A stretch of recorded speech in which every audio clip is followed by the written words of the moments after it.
Now I'm going to share my screen.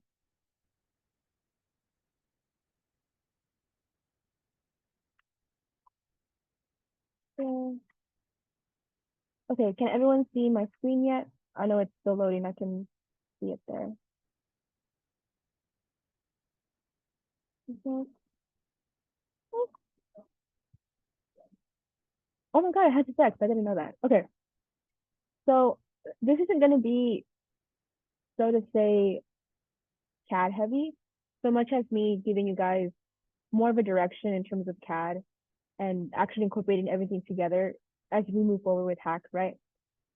As Wes said, HAcK is meant to be challenging. And my main concern, since I was in charge of CADing with you guys, is making sure that you guys understand just how lengthy the process can be for CAD and what your limitations are and what you should do, what you shouldn't do, so to speak. Okay. So cool that it's animated. Okay. Let me hide this really quickly. So my objective here is to help you navigate through your resources. More importantly, identify what your resources are and to make sure that you guys, like I said, understand to the greater scope of what CAD is, which would be your drawings, your part creation, your assembly, and your iterations, right? HAcK is tricky because you don't have a lot of time to do iterations. And most times your iteration, if you're in charge of like, let's say manufacturing, let's say you guys have that component in your team, then a lot of your iteration has to go through CAD first so that you guys can see what direction to take and what limitations you could possibly have if you have a critical component on your CAD. That being said, I consider to be important these three facets and what you could use as resources. So when we announce your project, from there, you're going to be able to decipher what your goals are. And then beyond that, you have resources like GrabCAD. GrabCAD, I'll talk about that more when we get to that slide, but it's very useful. There are things that are already CADed for you. Like say you have like, I don't know, for whatever reason, you may need to model a wrench. You don't have to CAD that yourself. You could go to GrabCAD and figure that out and find a specification for it, right? And then there's your part specification. That just means like the specific, I guess, performance of whatever part you have. So let's say, for example, you're given an electrical component and you need to know exactly how it's going to operate because you're designing the circuitry and whatnot, or you need to decipher something for the wiring schematics, then you have to reference your part specifications. And that's just part of engineering, right? You need to know what each component is, how it works, so that you can orient yourself when you're designing something. Okay. I'm going to speak a little bit more on these today, and then I have a little project for you guys to do that I'm going to check in with you guys tomorrow, and you guys can, I'll treat it as like office hours tomorrow, so you guys can ask me more CAD in-depth questions, because I personally think that's what's going to be the most tricky. Give me 1 second.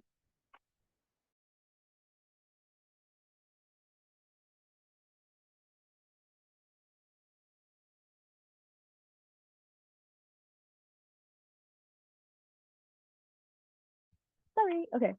So as for your goals, ignore the fact that this picture is very pixelated. I didn't want to find a better rendered one, but the reason why your goals are important is because you need to set kind of like a big picture idea as to what you want your CAD to be, because inevitably what you CAD is going to be manufactured, and then when that's manufactured, it has to perform, right? So once you know what those goals are, like let's say for example, I have this is just right next to me. I don't know what it is, but let's say I have this and I wanted to turn and I wanted to measure something. I need to know what those goals are, because when I'm designing something on CAD, it has to reflect it so that I know as best as possible what the outcome is going to be. And that way I'm not blindsided by if I make a mistake or if something doesn't work out. That being said, the tricky part about HAcK is time. So if you, let's say for example, you want to take the lead in CADing something, once you decipher what those goals are, you have to create an action plan to actually CAD that. So you should be making yourself an idea of, okay, this component, I feel like I can CAD a lot quicker, whereas this one is going to take me a lot longer to CAD. You should have that in mind, because if you don't know what your limitations are and what you need to allocate more time to make iterations to make sure you can test it, you might be kicking yourself later. And I say that from experience. Make sure you're pacing yourself when you're CADing. Don't think that one part is going to be incredibly easy and then have that be the opposite, right? Make sure you allocate the appropriate time. So here's an example. Let's say I'm tasked with CADing this span, right, that I have to my left, and I need to have a base that rotates to the bottom, and the casing of the fan needs to be able to extend upwards. So it's like this measuring tape that I always carry with me. Let's say I need it to extend, right? I need to have some sort of mechanism that's going to make it go back. So with that being said, if this is the prompt that's given to me, from this, I can identify a couple goals. So my first goal is going to be rotating base. I need to CAD that to make sure that the parts that I put together can actually rotate.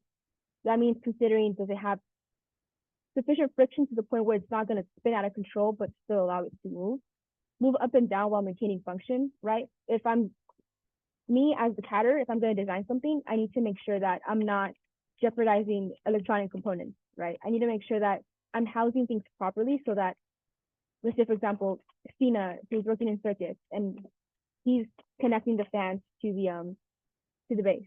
I need to make sure that as I'm extending, I'm considering that his components are going to be secure because we're working as a team. So we need to make sure that we're moving together as a unit. And that also means that if I move this up and I move this down, the center of gravity changes as well, right? That's just something of intuition that comes to you, obviously, through your classes and through your experience. So you need to make sure that your stability is also maintained.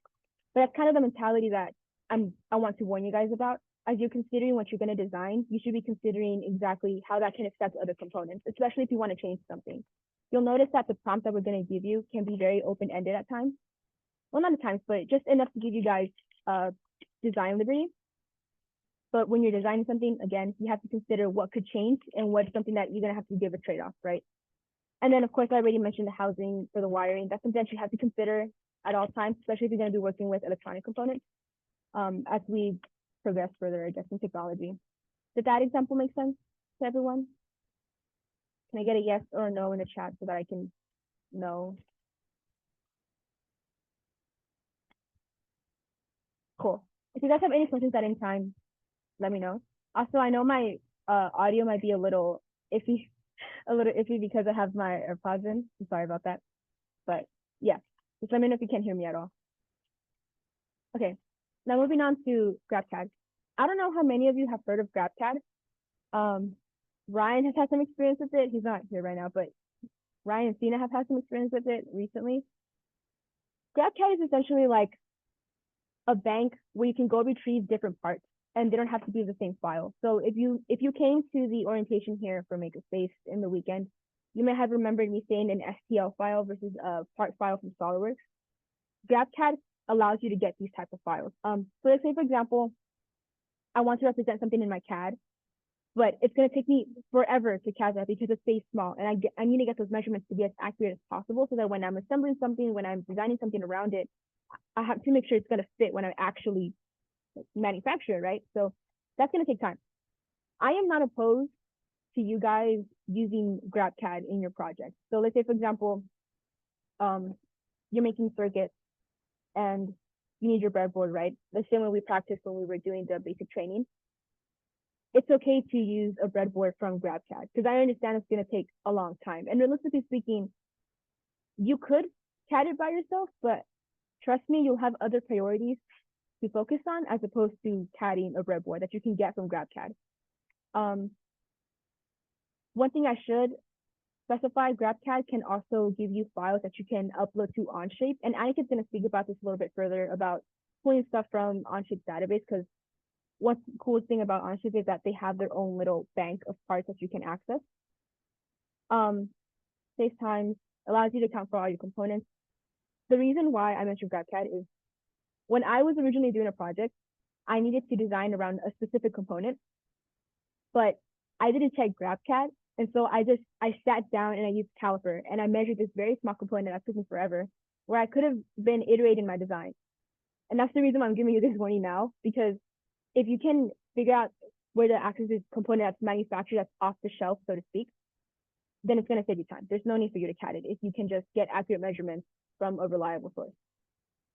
Another thing I wanted to mention is McMaster. I don't know how many of you are aware of what McMaster is. I can show you guys the website later on, but McMaster is basically a part of a website where a lot of engineers go to, because if you look for a specific part, most likely than not, they'll have a part that you can download for SolidWorks. I don't know if it works the same for Onshape. I'm not aware of that because I use SolidWorks more. But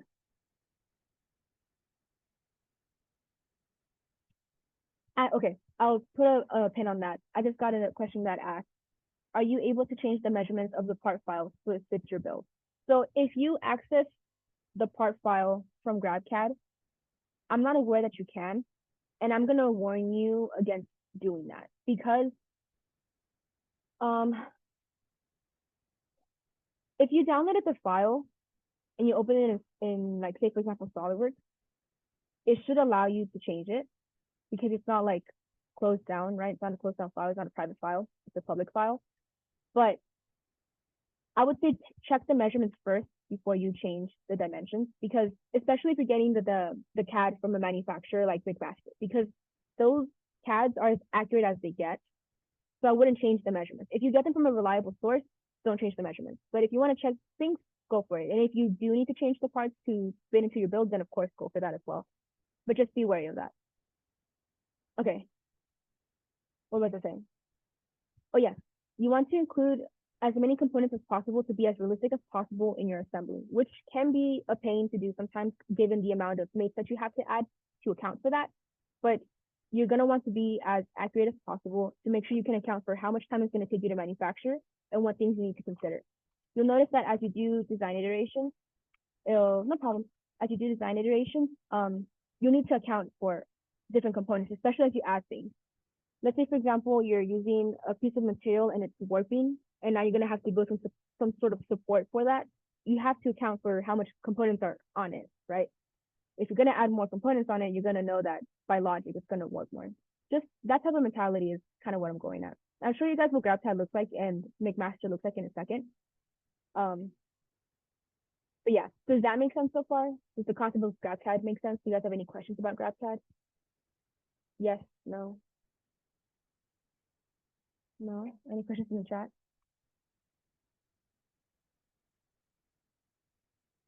Okay, then I move forward with the third part I wanted to talk about, which is your specs.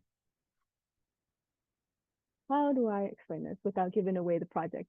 Essentially, you want to check each component if you're going to be designing around it, because you want to make sure that your design is interacting with the limitations of the component as best and as efficient as possible. The last thing you want to do is design something that cannot be supported by the components that you currently have or the components that we're going to be providing. In the HAcK website, which isn't live yet, we'll be giving you like a link to the part specifications that would be in your kit. So you don't have to worry about doing any specific research about that. But if you wanted to do more research about it, by all means, go for it. You should always be doing research on your designs, as Anik specified in his last workshop. But yeah, the most important part is knowing the limitations of your components, because you want to design around that. You don't want to design around what could be. You should design around what it should be. Does that make sense to everyone? Can I have a yes or no in the chat before I move forward?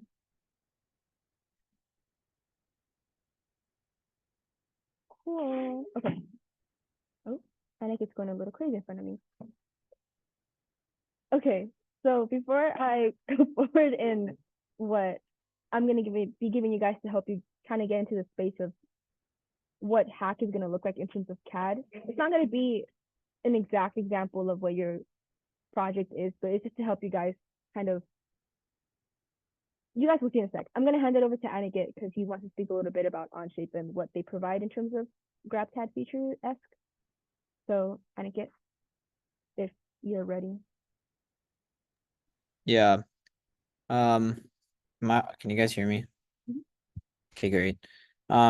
Basically, Onshape has a very good functionality where it has a public section of like parts and assemblies that other Onshape users have made.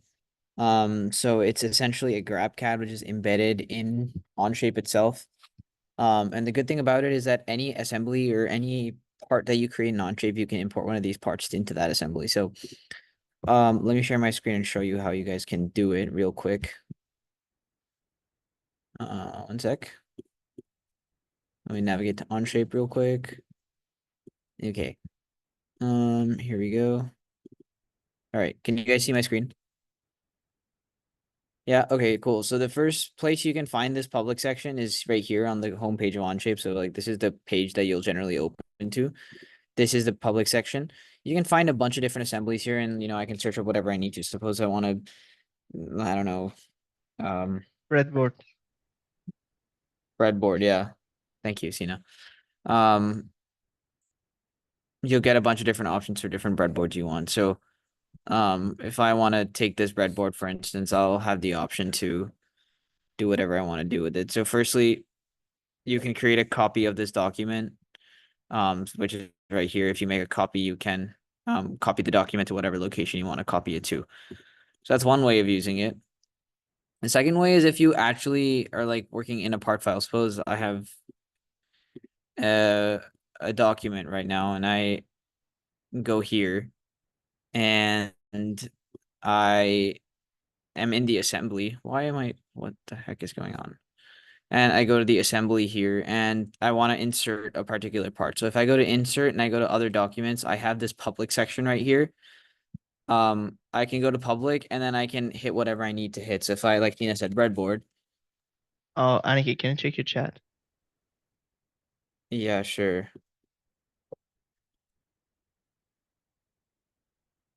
Okay, thank you, Sina. Basically, if I want to do breadboard or something, then I can go ahead and search that in the public section. And I don't know. I don't see any breadboards I like here, but if I find one that I like, okay, I don't know, this one, and go to breadboard, I can go ahead and import that. I imported two by accident, but you get the point. So it's very readily accessible in every single document that you have on Onshape. And yeah, you can basically do whatever you want with it. And that's how you essentially import it. So there's no downloading necessary from like other websites. And on top of that, like all the files that are on Onshape are going to be, importable and usable in any other Onshape file that you create. So yeah. That's basically how you do it. It's really useful. Like, Ashley mentioned earlier, like it saves you a lot of time in CADing your thing, and it like overall makes it look like helps you account for other things while you're CADing and whatnot. So allows you to iterate better and allows you to go faster while you're iterating. So yeah, that's basically what I wanted to say about Onshape. If that makes sense, then just like drop a thumbs up, and if that's something you're going to use, then also drop a thumbs up. Okay, cool. Yeah, that's all I had. Cool. Now that now you show that, I'm gonna show you guys GrabCAD really quickly, just so you guys know what it looks like, so that when you guys access it, if you choose to, then it's there for you. This is cool. Okay, it's just not gonna let me. Okay, cool. Can you guys see my screen that says new activity and groups and such? Okay, cool, thank you. This is GrabCAD. You do have to make an account to access the parts. I do want to process that. So if you're gonna use GrabCAD during HAcK, I recommend you do that now. Well, you're gonna have to do it anyway for your activities, but I recommend you do that now before you forget, and it's gonna waste time. It's really quick and easy, but you just don't want that pending. So for GrabCAD, essentially, again, it's a database. It's not like Onshape in the sense that it's right there directly for you to access. You have to download it to be able to open it on SolidWorks. GrabCAD is used primarily by people who use SolidWorks, so that's why I reference GrabCAD, because I use SolidWorks the most. But you'll see stuff like this, right? You see the person who CADed it, and then you see a little image of what it looks like. These are more of assemblies. I'm not going to open it because it's actually going to kill my computer. But these are, say for example, this specific part, right? A retention valve. You do not want to waste time CADing that, especially because it might not be as accurate if you don't have a lot of practice getting dimensions and CADing that. I do recommend that type of practice, but HAcK is not the place where you want to practice that specifically, if that makes any sense. But yes, you see here how it says construction household, which is just a type of what you can see. Let me actually see if I can open this up. Just show you guys. Yeah, it'll show you some like images of what it could possibly look like, just so you can get an idea of what it is. determine how accurate it is, because remember, this is a public forum. So it's up to you to decide whether or not you want to use it and trust the person's CAD. Load in 3D viewer. It gives you the individual components, right? Those are the O-rings, this is the ring, this is the housing component, that's the lid. And then you'll go down here and it'll show you this specifically. Oh, I thought it was gonna move. Okay. You'll see here that it says step file. It has a JPEG of the image. People can post their comments. Tells you exactly when it was downloaded, what software you could use with it. For example, this is step. I don't believe you can use this. No, you can't use it on SolidWorks. You can use it on Onshape though. So when you are grabbing on things from GrabCAD, you want to make sure that it's compatible with whatever software you're using. On Onshape, I don't imagine that'll be the case because Onshape has that great resource that Aniket was talking about. But for SolidWorks, you want to check that it can stay SolidWorks or SolidWorks parts, right? And then you just click download files and then it downloads it. And then because it is a SolidWorks file, assuming that that's what you chose, it will open up in SolidWorks and you can just upload that to an assembly. And I trust that you guys already remember how to do that. And if not, you can always access the review videos, or you can just ask me right now. Okay, that's one part. Now I'm going to show you guys MakeMaster really quickly. So let me just pull that up really fast without exposing myself. Okay. Now I'm on their screen. MakeMaster is great. I love it. It has fast shipping time. The prices are ridiculous, but it's very reliable. Mostly because there's a lot of transparency with the parts. So let's say, for example, I need to use screws and bolts. Let's say, for example, I need to use quarter 20s. If I even inputted that correctly. But if you don't know MakeMaster, that's fine. You'll navigate through it as you do more engineering in college. But essentially what you do is you just select a specific part. I actually don't want this, I want an M3. You just select a specific part, and then here you have the specifications, right? I would argue it's pretty intuitive based on what you want. In the case of HAcK, we will be giving you those specific parts, so you don't have to worry about measuring out and figuring out what dimensions are. But let's say I want to do this one specifically. It'll give you all the specifications here. Remember that we did speak about part specifications. These are the type of things that you would have to check. In our case, you don't have to worry about the type of material because you're not putting it through any treatments or anything like that. The important part is you click on the part itself. So I usually hover on this code right here. And you notice that here it says CAD and it says 3D SolidWorks, which is cool. You could also change it to all these other, to these other parts. I'm going to click on product detail just so you guys can see what I'm talking about. It gives you drawings and it gives you models, which is really nice. Part specifications, you can find them through here. The part specifications will be given to you on HAcK through the website, as I mentioned before. But this is how you would download it. It's the same thing. You just download, open it, and you should open it in SolidWorks because it's a SolidWorks file. There's nothing much to it. It's pretty intuitive. Does anyone have any questions so far before I show you what your mini project is going to be? Going once. Going twice. Cool. Okay, so for the remainder of the time, I want to show you guys what your assignment is. If you're not already on the link, this is what it is. Essentially, because I want to get you guys to stimulate the type of thinking or get you guys started on kind of getting to that mentality for HAcK. I want you guys to make a house that can stand on its own. And that means when you are creating your assembly of the parts that you have to create, do not grab it from GrabCAD. You have to create the components of the house. You have to make sure that you're designing in a way where you can assemble it so that it stands on its own, right? That means it has to account for stability. That means it has to, if you're going to use fasteners, you have to account for the fasteners. You're just putting everything together that we learned to this specific part. It's on the easier side on its own. If you need help thinking it through, of course, I'm here to help you. But just know it's not meant to trick you. You have complete design liberty of what you want the house to look like. You can make it as easy as you want. You can make it as challenging as you want. What I want you to think about specifically is if you were manufacturing it. So for now, I give you these restrictions. You're going to use acrylic. and it's going to be 1/8 thickness. You're going to have to consider that because you're going to make the part. You're not going to grab it out of GrabCAD. But I do want you guys to practice grabbing something from GrabCAD or from McMaster, downloading the part and opening it up. So you will have to include one component within the house. Within the house.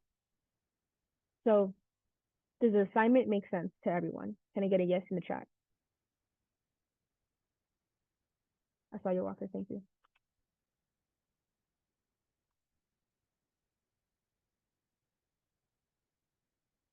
All right, okay, someone asked me, what does it mean for a house to stand on its own? Let's say, so I got whatever's next to me. The roof, how big is the house supposed to be? As big as you want. The units are up to you, the measurements are up to you. Within like an interior design. It doesn't have to be interior design. Let's say you get a GrabCAD of like a Pikachu, because you can do that. You could put the Pikachu inside the house. Yeah. And then in terms of it standing on its own, I want you to think about it as, because you have to create the parts and you have to assemble it. So I want you to think about it as if you were, like if it was Lego, so to speak, and you have to assemble them together so that they don't slide off. Because the other thing about acrylic that you have to know is that it's smooth and it doesn't have a rough surface, so there's no friction for you to use so that it can stay on. Does that make sense? Person who asked me.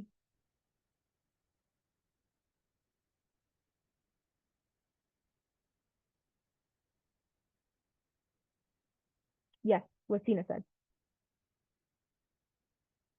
Yeah, it's part of developing intuition. That's correct. Let me see. Let me grab an example. Give me 1 second.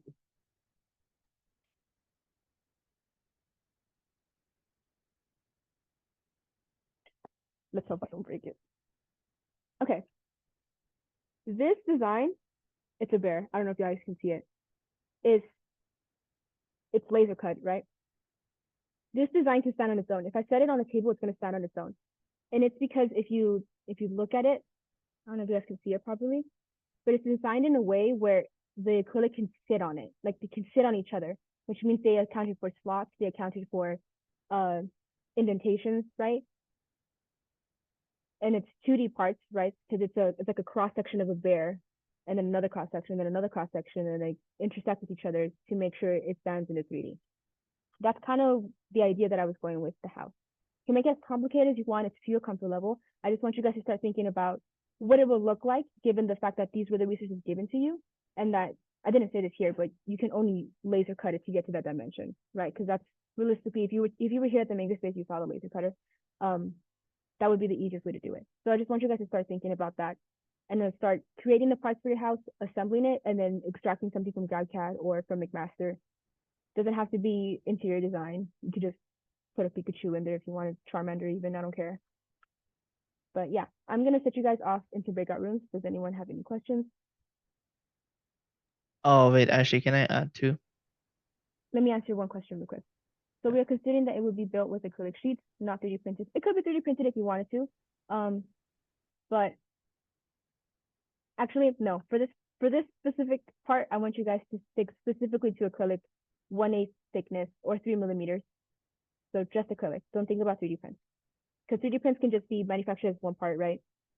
And the only way for you to see how long it's going to take it does have to be an assembly. I don't know if I'm explaining this properly. Okay, so the house has different components, right? 4 walls, a roof, one side, the other side, the back, however it is you choose to see it. No, you're totally fine. You're totally fine. The questions are completely okay. You have to think about that in this way, right? Like the house has different components. Let's say it comes to you in a set and you have to assemble it. Think about it that way. Does that make sense to everyone? Oh, I can kind of explain too. Oh, So go for it, Tina. basically, okay, yeah. Oh, so basically, imagine you bought a puzzle, right? But it's a 3D puzzle. So you want to make a house with the cardboards that they gave you, right? So think of the cardboards that you want to design and how you're gonna architect that house to make it. Yeah, exactly, gingerbread house. Yeah. So, but now you're gonna CAD it. But the reason that we say you're not allowed to 3D print is because 3D printing is gonna take so much time, and you don't have time during the hack, right? So yeah, you can laser cut gingerbread. but I think it's gonna burn, so I'm not sure. So, yeah. So basically, try to, yeah, it would have smelled too bad, but I don't know. So think of it this way: you are in a 2D plane, you want to make something 3D with them, so you want to assemble them. Okay, that is the challenge, right? So you imagine you can't have one piece a house, right? Because that's not how reality works, right? Your house actually has walls that are, if you actually see them in a 2D plane, they're 2D, right? But then you put them together and you get something 3D, right? So that is a challenge, right? Okay. So any questions? Exactly. Thank you, Sina. You explained that Yeah. beautifully.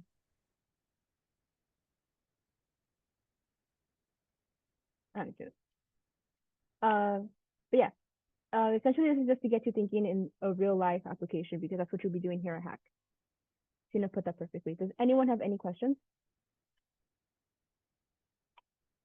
No? Okay. I'm gonna break you up into breakout rooms just so you guys can like bounce off ideas of each other because that's also something you'll be doing at HAcK.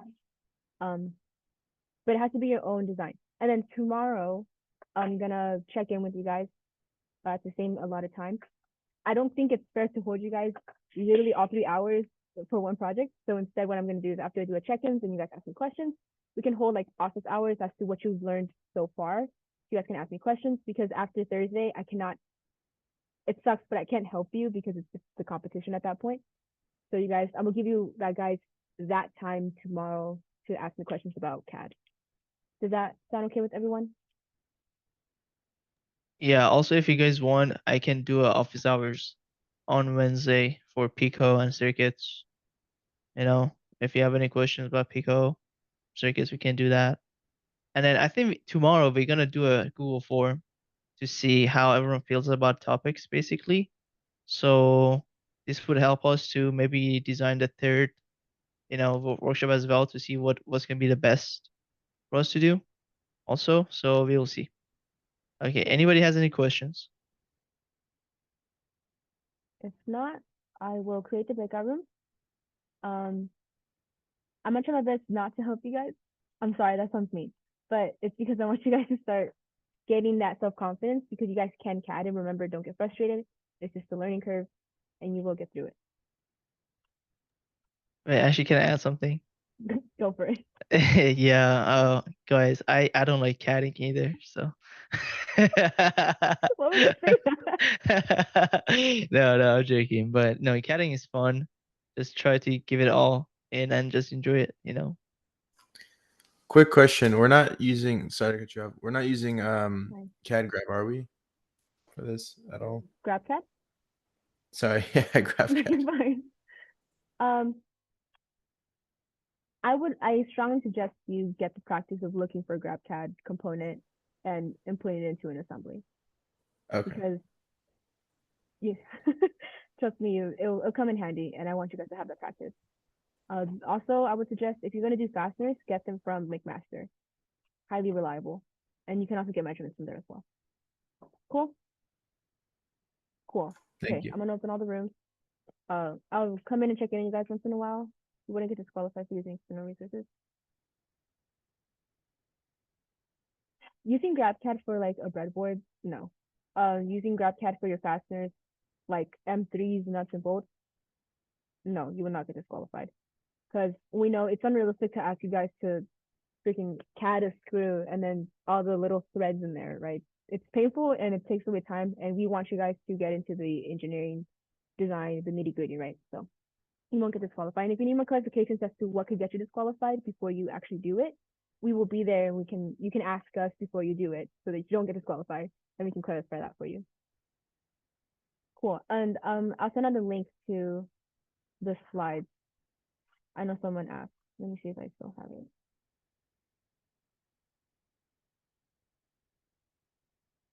Yeah. Okay.